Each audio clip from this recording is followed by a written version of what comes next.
Okay, so in this video I'll be going over how to complete the square.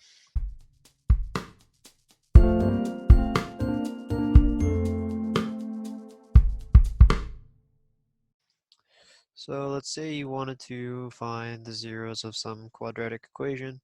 You could factor it or you could use the quadratic equation, but factoring or completing the square is also a valid option. So let's say we've got an equation that looks something like 2x squared plus 3x minus 4 equals 0. So if you're going to complete the square, the first thing you're always going to want to do is you're going to want to divide your whole equation by whatever constant is in front of your x squared term. So in this case, it's a 2. So we're going to divide everything by 2.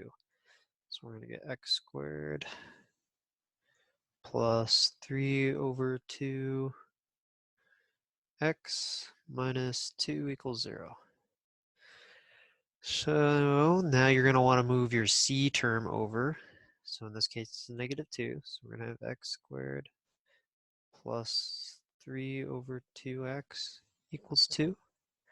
So now we're going to complete the square. So we're going to take whatever the constant is in front of the x term. So in this case, it's this 3 over 2. And we're going to add on we're going to take that number, divide it by 2, and square it. So we're going to have 3 over 2 divided by 2 squared, basically.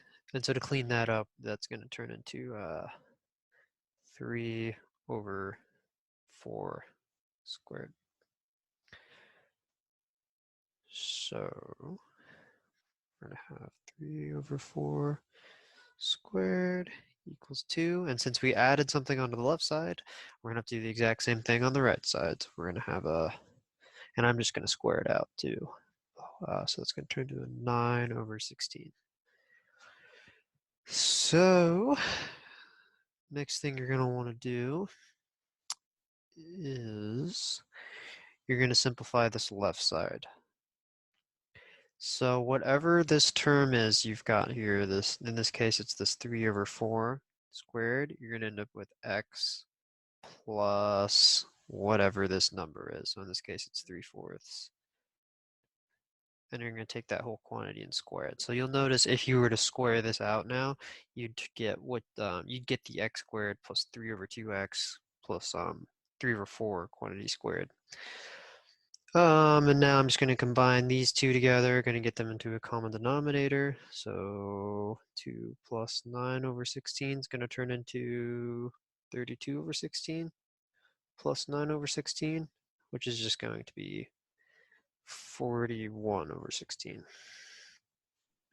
So finally, we can start solving for x. So we can take the square root of both sides now.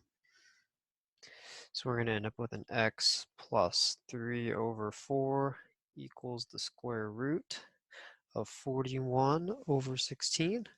And now I'm going to move all this stuff over here.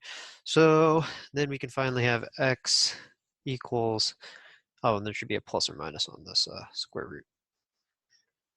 We're going to end up with x equals negative 3 over 4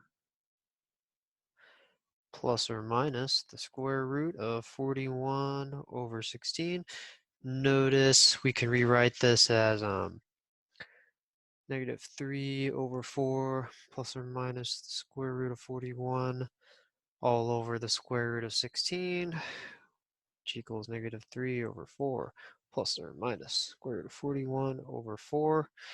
We've got a common denominator, so we finally can rewrite this as negative 3 plus or minus the square root of 41 all over 4. And I don't think you can simplify this 41. Yeah, I think it's prime. So I believe this would be your final answer.